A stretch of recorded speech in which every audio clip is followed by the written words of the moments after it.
Hello there, my name is Thomas O'Regan, and today I wanted to talk about the importance of long-term thinking when it comes to investing. Now, I'm a property investor here in Australia, and I grow my wealth, and I've created more wealth in my life through property than the last 15, 20 years of my working career.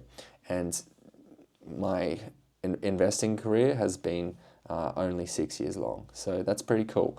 But basically, today I just wanted to show you this little picture that I got today and to demonstrate why it's important to have a long-term mentality or a long-term viewpoint when it comes to property investing.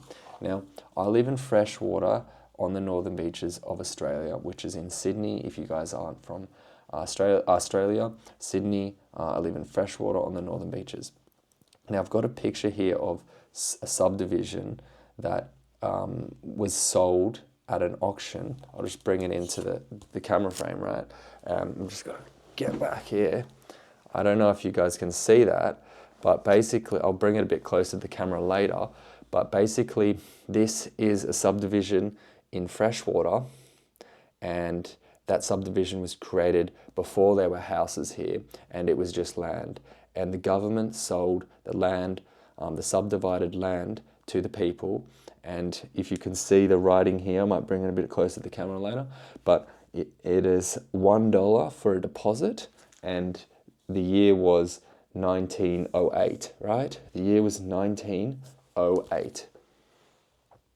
This is what posters looked like back in the day that I guess the government would put up so people could buy land and build a house on it, which would stimulate the economy back in the day. Obviously, people still do the same thing. I might bring this back into the camera frame in a minute, right? But basically, my point is, in 1908, you could buy land with as little as a $1 deposit. Now, for context, today, the same land, and I don't know what the land value was because it doesn't tell me in the picture, right? But what the facts I do know is in 1908, they didn't do 30-year loans and they didn't do small deposits in terms of the percentage of the total value of the asset. That didn't happen. They usually did larger deposits and the loan terms were shorter, okay? So loans were over 5 years, maybe 10 years maximum. There's no such thing as a 30-year mortgage, right?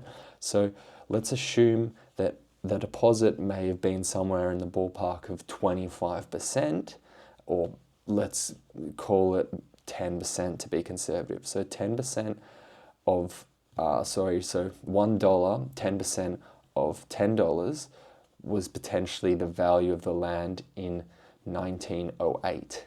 Now, $10 in 1908 for the same land today is $3 million. Here in Freshwater, if you want to buy the smallest lot available, it is around $3 million for the land alone, not even building, not just the land. That's how much it costs.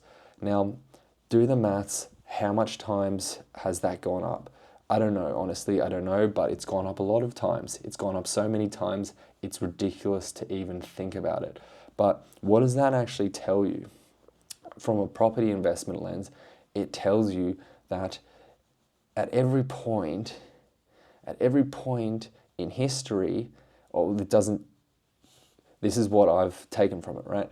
At every point in history, people think it is too expensive to buy the land, the house, the property, whatever, right? It's always too expensive, but as time goes on, the property prices just keep going up, and they go up far greater than anyone can ever generate, and any normal person can ever generate in an income in their lifetime. So why would anyone that knows that ever consider not buying a property if you have the ability? If at every point in society, property is going to be so expensive, to the point where you and the society at the time thinks it's too expensive to buy, but they have the ability to buy it, why would you, knowing the information that I've told you right now, not buy? Okay? I will talk to 50% of people and they will understand and get it, maybe not to the degree I do, and the other 50% won't get it. And if I tell you that the trajectory of the property prices will keep going as they are for the last 100 years, in the next 100 years, people won't believe me. People won't believe me if I told them in 100 years from now, property prices will be close to the same properties that I showed you in freshwater will be close to $1 billion. It sounds stupid, but that's what is actually happening in the background is the currency is getting eroded and the real assets are holding its value. So it's not like the $1 billion is worth more in 100 years. It's just that the $1 billion has the value of the $1 billion in currency has eroded so far down that the asset is just worth more money.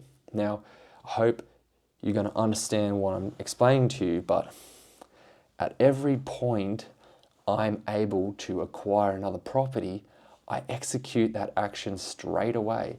I execute the action of buying another property every time I'm able because I understand as time goes on, the larger the asset base I have, the more wealth I will generate, the more compounding effect will happen on my wealth, and eventually I'll be very old and I'll have a lot of real estate, and it all would have gone up to the tune of thousands, hundreds of thousands, maybe millions of times if I live long enough. But that is what people miss when they buy one property and they pay all the debt down and own it outright, and they don't reinvest and buy another property to become more wealthy because they think that it's too expensive or there's no point. Now, I don't see how there's no, if I had 20 years to invest, I could, and I had the option to buy 4 properties over that time, there's a very good chance that just by buying those 4 properties, after the 20 years, I could be retired, very wealthy, and have enough money to in rental income and just capital appreciation in my properties to survive without ever working again. But why don't people do that? Why wouldn't a person invest in property for the purpose of never having to work again? Do they really like their job that much? Do they really like working 40 hours a week that much that they'd prefer to do that over just buying a few extra properties if they have the ability in the space of 20 years? Think about it. See you next time. Bye.